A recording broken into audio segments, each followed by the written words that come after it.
la saveur divine. Cette bonne nouvelle du royaume sera prêchée dans le monde entier pour servir de témoignage à toutes les nations. Alors viendra la fin. Préparation et présentation, Immaculée Milanesa.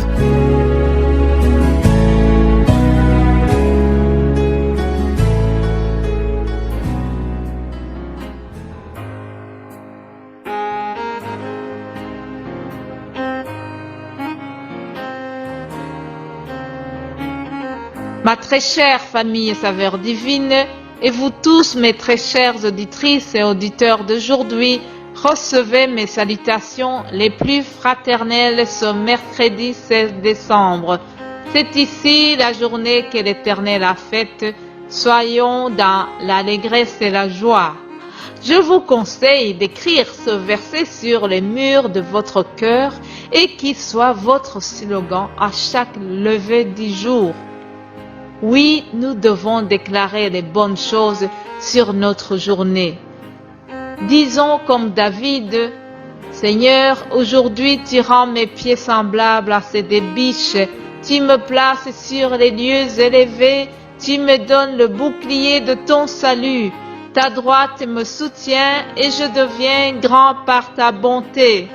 Aujourd'hui tu élargis le chemin sous mes pas et mes pieds ne chancellent point. » Que Dieu accompagne cette parole tirée du psaume 18. Je vous conseille de lire tout le chapitre de ce psaume 18. Le temps court vite.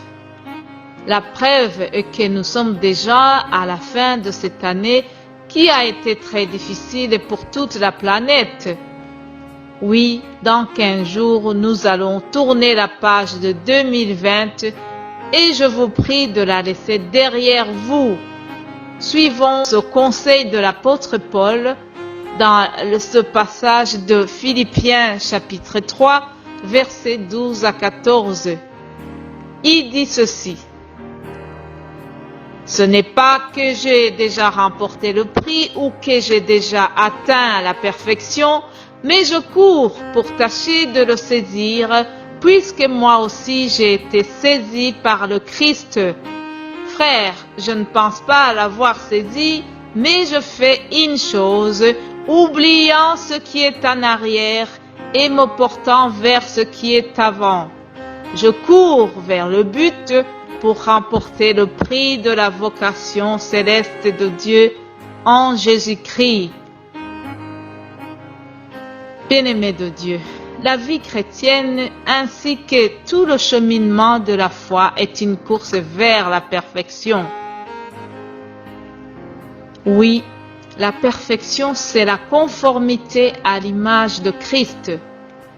L'apôtre Paul a utilisé l'image des athlètes qui font la course.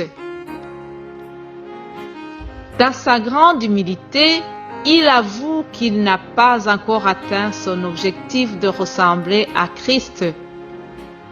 Pour mieux mener la course spirituelle, Paul nous propose 2 stratégies.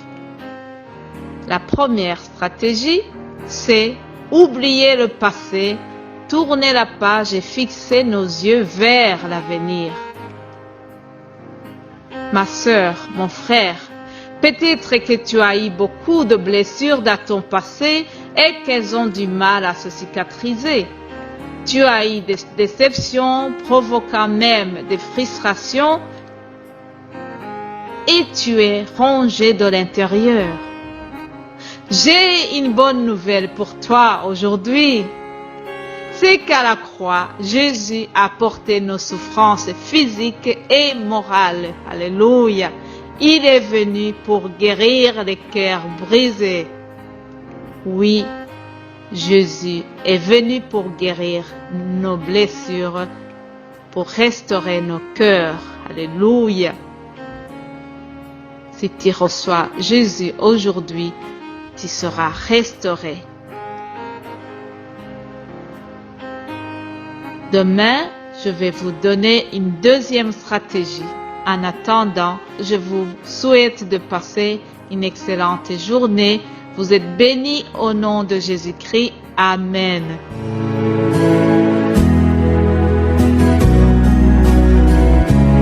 La saveur divine. Cette bonne nouvelle du royaume sera prêchée dans le monde entier pour servir de témoignage à toutes les nations. Alors viendra la fin. Préparation et présentation, Immaculée Milanesa.